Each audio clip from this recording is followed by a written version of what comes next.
দেখ ছোটবু, মায়া মানুষের বদনাম যদি একবার রটে তাহলে আর রক্ষা নাই। আমার এই কথা কও কেন বাবু?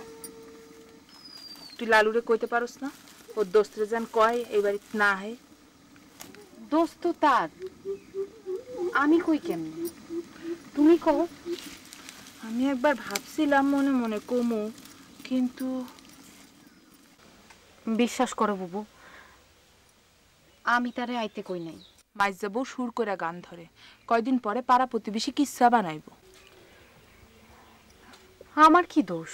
দোষ তোর না, দোষ তোর রূপের। আমারে দোষী করো না বাবু।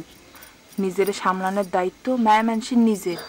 অন্যের চোখে দোষী হতে নিজের চোখে দোষী হওয়া বেশি দুঃখের।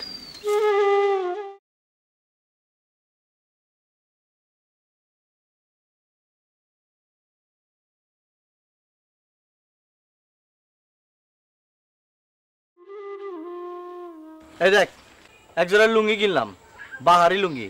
একটা আমি পরছি, ল একটা তুই পরবি। বাহারি লুঙ্গি দিয়ে কি করুম? এটা পুরো খেতেও কাম করান যাবো না, চাইলের উপর উঠে চাইলের কাম করান যাবো না। আরে কোনোখানে যাইতে আইতে পরবি, ঈদের চান্দে পরবি। ভাবি এরপর এবার আপনার লেগে একটা সুন্দর শাড়ি লয় আমি দেখেন, সে কি শাড়ির বাহার ভাবি দেখলে। না না, শাড়ি ফাড়ি আইনেন না ভাই সাহেব, এমনিতেই। এমনিতে কি? না কিছু না।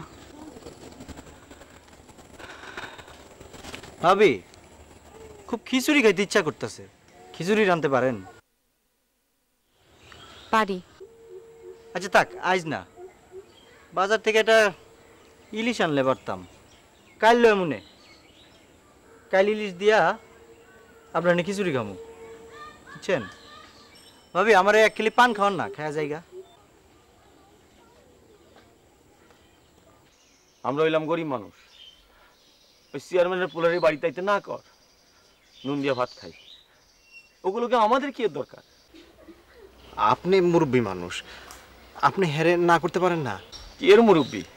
কত মুরব্বী মানুষ তোরা, মাঝখান দিয়ে কথা কইয়া শত্রুতা বাড়াই কেন? সে বদ ওই বাদশাহ শেষে আমার ঘরে আগুন দেখার কি?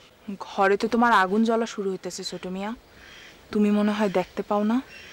দিনে দিনে তো তোমার ঘরের চালেও আগুন লাগবো।